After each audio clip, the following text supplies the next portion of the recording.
ಎಲ್ಲರಿಗೂ ನಮಸ್ಕಾರಗಳು. ಕನಕದಾಸರ ಜಯಂತಿ ಭಾಷಣ. ಎಲ್ಲರಿಗೂ ಶುಭ ಮುಂಜಾನೆ ನಮಸ್ಕಾರಗಳು. ಪ್ರಥಮವಾಗಿ ಎಲ್ಲರಿಗೂ ಕನಕದಾಸರ ಜಯಂತಿಯ ಶುಭಾಶಯಗಳು. ಶ್ರೀ ಕನಕದಾಸರು ಕರ್ನಾಟಕದಲ್ಲಿ 16ನೇ ಶತಮಾನದಲ್ಲಿ ಜನಪ್ರಿಯವಾದ ಭಕ್ತಿ ಪಂಥದ ಮುಖ್ಯ ಹರಿದಾಸರಲ್ಲಿ ಒಬ್ಬರು. ಶ್ರೀ ಕನಕದಾಸರು ಜನನ ಹಾವೇರಿ ಜಿಲ್ಲೆ ಸಿಗ್ಗಾಂವಿ ತಾಲೂಕಿನ ಬಾಡ ಗ್ರಾಮದಲ್ಲಿ 1509ರಲ್ಲಿ ಕುರುಬ ಜನಾಂಗಕ್ಕೆ ಸೇರಿದ ಬಚ್ಚಮ್ಮ ಮತ್ತು ಬೀರಪ್ಪ ನಾಯಕ ಎಂಬ ದಂಪತಿಗಳ ಮಗನಾಗಿ ಜನಿಸಿದರು.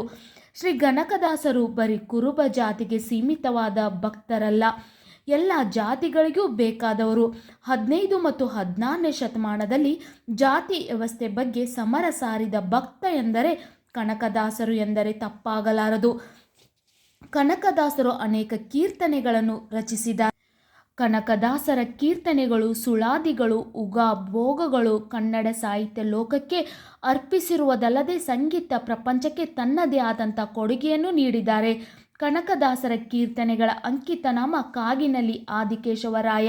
ಅವರು 316 ಕೀರ್ತನೆಗಳನ್ನು ರಚಿಸಿದ್ದಾರೆ. ಸಮಾಜದಲ್ಲಿನ ಅಂಕು ಡೊಂಕುಗಳನ್ನು ನೇರವಾಗಿ ಪ್ರಶ್ನಿಸುವಂಥ ಅವರ ಕೀರ್ತನೆಗಳು ಬಹಳ ಪ್ರಸಿದ್ಧವಾಗಿವೆ. ಹರಿಯೇ ಸರ್ವೋತ್ತಮ ಎಂದು ಪ್ರತಿಪಾದಿಸುತ್ತಾರೆ. ಸಮಾನತೆಯ ಸಮಾಜ ನಿರ್ಮಾಣಕ್ಕಾಗಿ ಅವರು ತಮ್ಮ ಪ್ರಯತ್ನಗಳನ್ನು ಮಾಡಿದ್ದಾರೆ. ಕನಕದಾಸರ ಜಯಂತಿಗೆ ಜೈವಾಗಲಿ. ನಿಮಗೂ ಕೂಡ ಈ ಚಿಕ್ಕ ವಿಡಿಯೋ ಇಷ್ಟ ಆಗಿದ್ದಲ್ಲಿ ವಿಡಿಯೋಕ್ಕೆ ಒಂದು ಲೈಕ್ ಮಾಡಿ, ಶೇರ್ ಮಾಡಿ, ಸಬ್ಸ್ಕ್ರೈಬ್ ಮಾಡಿ. Thank you.